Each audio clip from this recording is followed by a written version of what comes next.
Hablemos acerca de los riesgos que pueden existir en tecnología y en cómo los sistemas. Hay un referente claro de riesgos de TI que lo puedes encontrar en la 27001. Las referencias de buenas prácticas en seguridad de la información o el referentes que se establecen por países. Acá en Colombia es el MSPI, el modelo de seguridad y privacidad de la información, en donde yo identifico buenas prácticas y empiezo a entender los riesgos. Ojo, estos riesgos a veces se cruzan con los de gestión.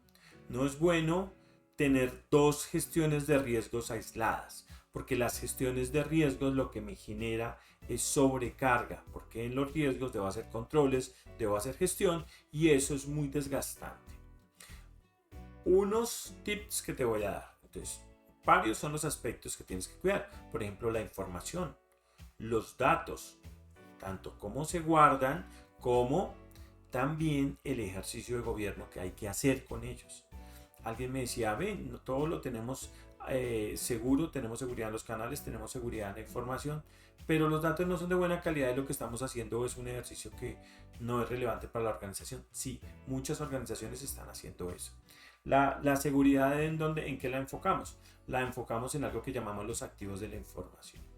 Pero muchas veces esto termina siendo un saludo a la bandera. ¿Por qué? Porque yo tomo cualquier elemento que sea tecnológico o que tenga una percepción tecnológica y lo pongo como un activo de la información. Ojo, eso no son activos de la información. Los activos de la información son aquellos elementos que son claves en los procesos trascendentales o relevantes para la organización. Por ejemplo, si un ejercicio te genera valor, pues lo que está inmerso en el proceso, pues es un activo de la información necesariamente. Tienes que cuidarlo, tienes que protegerlo, tienes que valorarlo. Con todo este escenario, pues tú estableces toda una buena práctica de gestión del riesgo. Yo te voy a dejar unos referentes acá en el curso para que los tengas acerca de cómo gestionar riesgos. Te voy a dar un consejo que suena feo, o sea, suena malo, pero debo ser sincero contigo. Y es cuando gestionamos riesgos, los riesgos en algunos casos no dejan que fluyan los procesos. Me explico. Si tú haces que el usuario te cambie la contraseña cada 8 días, a él se le va a olvidar. Va a colocar un caso y va a hacer recuperaciones todo el tiempo. Y entonces esto va a ser muy demandante y muy desgastante. Para el usuario va a ser frustrante. Imagínate que tú vas a retirar dinero y cada vez que vas a retirar tienes que estar llamando para que te autoricen. Pues te va a cansar, te va a hartar el tema. Eso nos pasa. Entonces, recomendaciones, ojo con los riesgos. Hay que tenerlos en cuenta, sí. Hay que gestionarlos, sí. Pero no hay que llenarnos de riesgos. Porque ¿qué puede ser un riesgo? Pues todo, que se me caiga la lámpara, que haya un terremoto, que se me caiga la puerta, que se roben los datos, que me pongan una USB, que se roben el computador, que se roben los cables. Cuando miras hay una gran cantidad de elementos inmersos, pero pues eso nunca sucede y hay veces los de TI y los de seguridad tienden a todo colocar un control o colocar un ejercicio de responsabilidad. Yo hay veces digo, ven, cuando vamos a generar valor el riesgo no nos va muy bien.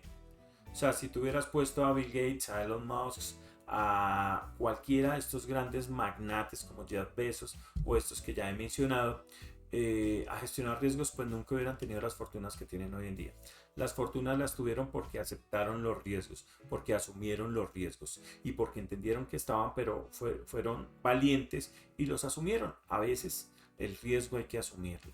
Entonces, este es un tip que te doy. Si quieres tener resultados, hay que asumir el riesgo en algunas oportunidades, para algunas ocasiones, y hay que dejar de gastar a las personas en formatos, documentos, cosas anexas que se generan en los procesos supuestamente para dar calidad y para dar control, pero lo que haces es una sobregestión. Entonces, ojo con los riesgos, hay que gestionarlos, sí. Te voy a dejar formatos de riesgos. El riesgo se mide de acuerdo a sus características y su naturaleza. Los riesgos hay que aceptarlos, algunos hay que gestionarlos, hay que dimensionarlos muy bien, hay que valorarlos en términos de su impacto, ¿cierto? En términos de lo que pueden llegar a ser, de ese daño, por ejemplo, reputacional que puedas tener en la organización. Hay que tener ese escenario claro en contexto, pero también debe ser claro que tú debes poderlo dimensionar, poderlo entender, poder hacer que el riesgo no sea un limitante, sino sea un coayudante que permita fluir, que además nos permita tener mayor seguridad, confiar más en los sistemas de información y en la información, por ejemplo, que tenemos. Y en este escenario las buenas prácticas que te voy a dar acá te van a servir, van a ser muchísimas, puedes implementar riesgos por todo, pero ya te digo, no gestiones tantos riesgos porque ellos no permiten fluir los procesos. O a veces demandan una gran gestión que nunca se materializa. ¿Eso es un éxito? Probablemente sí, probablemente no. Probablemente sea pérdida de recursos. Entonces no lo sabemos. Entonces acá la recomendación que te dejo es: los riesgos hay que gestionarlos sí, hay que encontrarlos sí, hay que dimensionarlos sí, pero no hay que llenarlos de tantos riesgos, hay que aceptar los riesgos. Estoy dejando un mensaje claro acá. Y con base a eso, si los gestionamos, colocamos controles, monitoreamos riesgos que siempre van a estar inmersos, riesgos de que se caigan los servicios, riesgos de pérdida de información, de pérdida de disponibilidad, de pérdida de confianza, riesgos de aumento de gestión, riesgos de que no se cumplan los proyectos porque de pronto no hay presupuesto o porque hayan factores adversos que permitan que esto no ocurra. Entonces, en el plan estratégico debes de considerar unos riesgos. Ojo, estos riesgos son como de alto nivel porque son sobre el plan, son sobre toda una estrategia que vas a hacer, sobre todo un ejercicio que vas a tener súper claro aquí, y ese escenario pues te va a permitir llevar en esta historia de riesgos el componente tecnológico al siguiente nivel.